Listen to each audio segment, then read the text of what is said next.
Northrop Grumman just dropped major news. They've revealed fresh concept art for the F/A-XX, the Navy's next-generation fighter. And what has everyone talking is how unmistakably similar it looks to the legendary YF-23. Could bringing that design back give the U.S. Navy the advantage it needs to counter China's growing air power?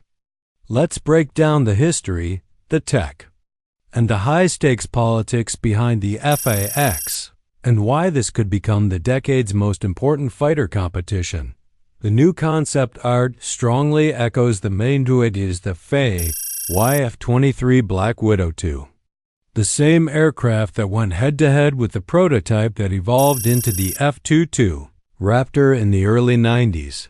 The timing is interesting, especially since many aviation experts still argue that the YF-23 was actually the superior aircraft. It was faster, stealthier, and had better range.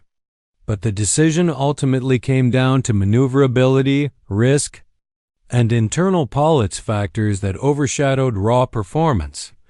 What makes this reveal so compelling is that Northrop may finally get to show what the YF-23's design could achieve with modern technology. Even in the early 90s, the aircraft was ahead of its time. Now imagine that platform rebuilt with today's materials, electronics, and manufacturing techniques.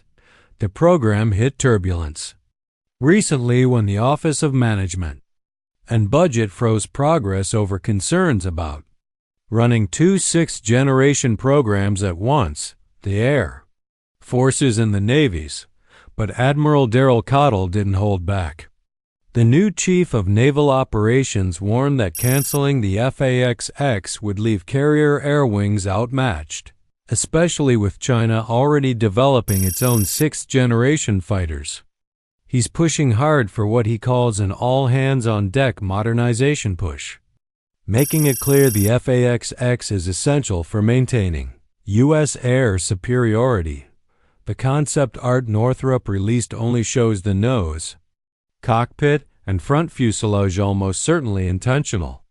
Early renderings are never the final design, and with foreign adversaries known for copying American aircraft, keeping details hidden is a smart move. Still, analysts noticed plenty. The blended smooth frame matches the latest stealth design language with rounded surfaces meant to scatter radar waves. The bubble canopy suggests a single pilot configuration, which surprises many who expected a two-seat design for long-range missions. Even the canopy shape resembles the original YF-23.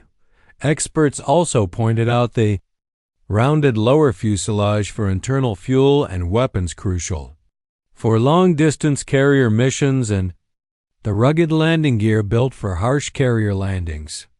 The nose is large enough to house a high-power radar system. The unusually small air intake raised eyebrows, but that's likely deliberate misdirection to prevent foreign analysts from guessing. Performance specs. The YF-23's loss to the YF-22 remains one of aviation's biggest what-ifs. The Black Widow was faster, stealthier, had more range, and even achieved supercruise when the YF-22 did not.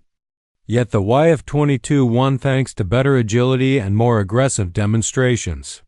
Paul Metz, one of the few pilots who flew both prototypes, later said the outcome was influenced by old-school fighter pilot culture and Lockheed's stronger presentation, not just performance metrics. Author James Stevenson even pointed out that the YF-22 never demonstrated stealth, radar capability, or supercruise during the flyoff. Only the YF-23 met those goals. The irony is that both the aircraft and its YF-120 engine showed superior performance, and both still lost. Imagine what the YF-23 could be today. The F-22 is still the stealthiest fighter on Earth, yet decades ago the Black Widow was even stealthier and faster.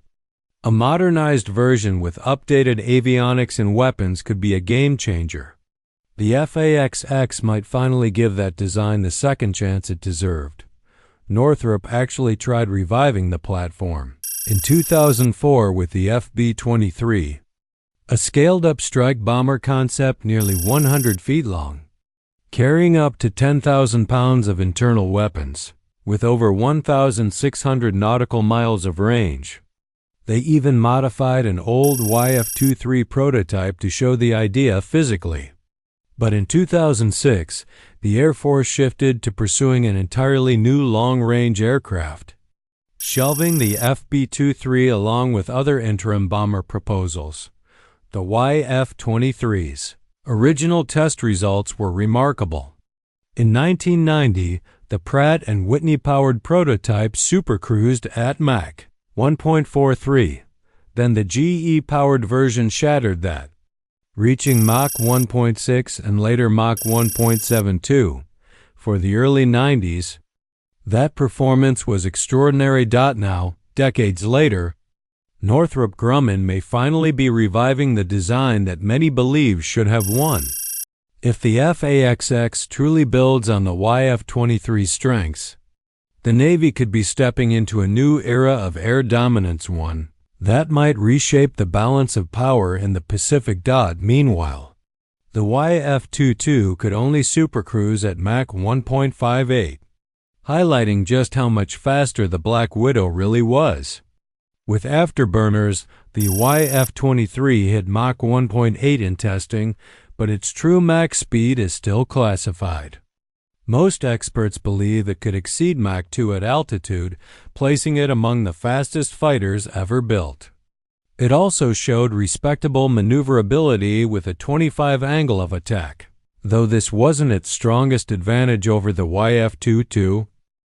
One place where Northrop may have hurt its chances was weapons testing. They prepared the weapons bay and completed acoustic tests, but never actually fired a missile during the demonstration. Lockheed, on the other hand, launched both AIM-9 and AIM-120 missiles from the YF-22, an eye-catching moment for the people making the final decision. By December 1990, the flight test program wrapped up. 2 YF-23 prototypes flew 50 missions with just over 65 hours in the air. PAV-1 even pulled off an intense demonstration on November 30th, flying 6 sorties in 10 hours to show how the aircraft handled pressure. Both teams submitted their final reports. And on April 23, 1991, Air Force Secretary Donald Rice announced the winner, Lockheed's YF-22. Along with the aircraft, the Air Force also selected Pratt & Whitney's F119 engine for production. This was surprising since General Electric's engine had performed better in testing, but the decision came down to risk management. Lockheed's aircraft had flown more missions, logged more hours, and came with what the Air Force considered a lower-risk development path. Even if the data showed it was slower and less stealthy, then the YF-23. Program management was another major factor. Evaluators believed Lockheed and Pratt & Whitney had stronger management systems, which mattered when planning to build hundreds of aircraft. Some in the industry also speculated that the YF-22 seemed more adaptable to the Navy's planned NAT program, though that became irrelevant when the Navy canceled the program in fiscal year 1992.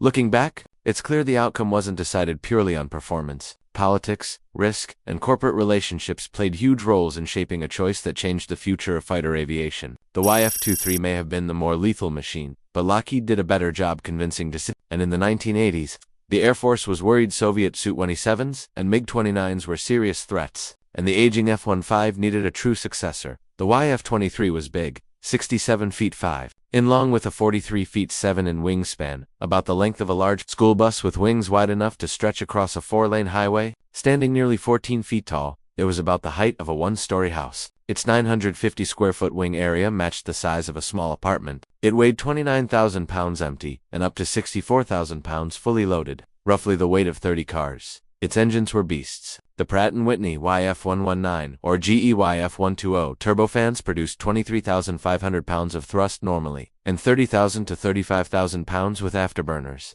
Picture the raw power of dozens of Formula One engines strapped to each wing, enough force to send the aircraft straight up, if needed.